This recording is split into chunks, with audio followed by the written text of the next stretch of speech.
I'm Christina Chiarelli, and here's what made news this week.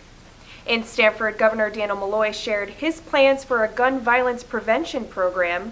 Governor Malloy sat down with Stamford Mayor Michael Pavia and city officials, saying it's time for Connecticut to take action.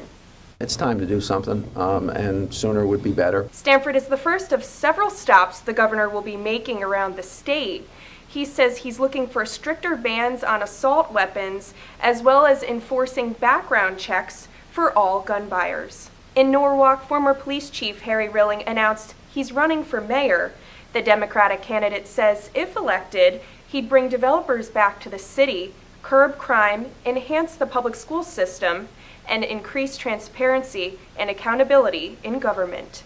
I have much broader vision than just being a police chief. I have a vision for the city of Norwalk. Rilling is the fourth Democrat to launch his campaign, looking to take the seat from Mayor Richard Moccia.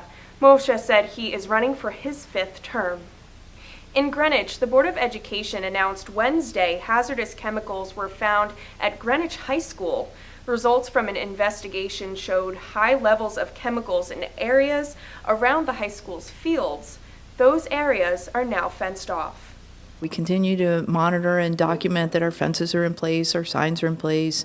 We did do some actual spot remediation back in the fall of 2011 to make sure that all the fields could be open and safe for play. Officials say the cause of the toxic soil may have been from fill material in the late 1960s, but it wasn't until 2011 when the chemicals were exposed during an excavation project. Since the chemicals are beneath the surface, experts say students and staff are not at risk.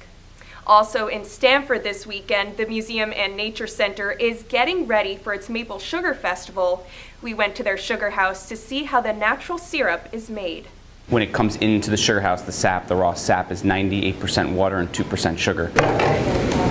For every 40 gallons that we collect of sap, we make 1 gallon of syrup. The festival will run from 11 to 3 p.m. March 2nd and 3rd. For more information, visit StamfordMuseum.org.